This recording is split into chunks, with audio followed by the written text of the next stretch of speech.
Ka afalina indray toko klasy toko vafy ny santaranay ny fiarabanantsika rehetra any an-tongatrano tonga soa indray ato anaty ny fampalalam-baovao ny fahita lavitry ny matv tonga dia manasantsika ampananjana anaraka ny andinimy mahakasika an'izay fampalalam-baovao izany izahay eto amin'ny fahita lavitra hatramin'ny farany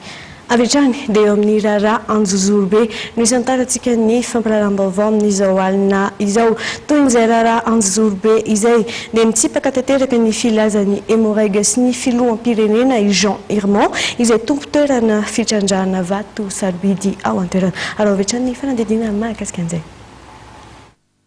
toerin'ny Jean Hirmont tompony toeram-pitrandrahana vato sarobidy ao Martsipoy Anjozoro be no sady fianakaviany Mandiny Soa 20 taona izay voalaza fa voatifitra ny 20 febroary 2024 ny fanambarana nataon'ny hémorragie sy ny filoham-pirenena ny farany herinandro teo. Nanamafy ny tenany fa manana pirofo amin'ny nahatongavan'ny zanaky ny filoham-pirenena tany amin'ny commune Martsipoy Anjozoro be.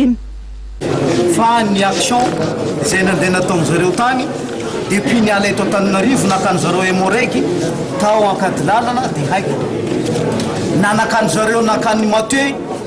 gendarme tany Anjozoro be tamin'ny maraina ngamba raha tsy diso za mety amin'ny 6 heures du matin anakoroa gendarme nalainy tao 4x4 MP300 fotsifotsy plaque na président nandesiny nandeha tany zay nijanona angamba eo amin'ny 15 km miala ny carrière-nay na 10 km miala ny carrière-nay ka dia mahagagany e ahoana moa zany tsy alazany zany ambanivohitra any hoe zanaka na président mandeha midina any amin'ny carrière maty io ny sariny tia ny sariny io le zanakay maty zay lazay ny généraly mampalahelo fa misy généraly manodany mampalahelo izany toerana araka filazany azy zany adiny 7 anao vao mahita tanàna adiny 7 vao zay carrière vohotry ny le zavatra hitanareo amin'ny iny CD iny vohotry tsisy tanàna zany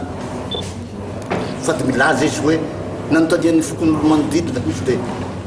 any amin'ny 50 km 60 km agny ve dia izy no haino zany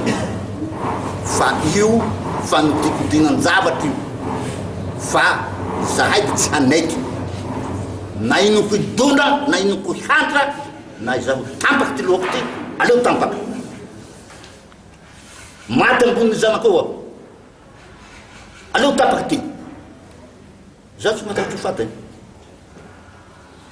fa izay tsy maintsy manao zay hahitanan'io zanakay io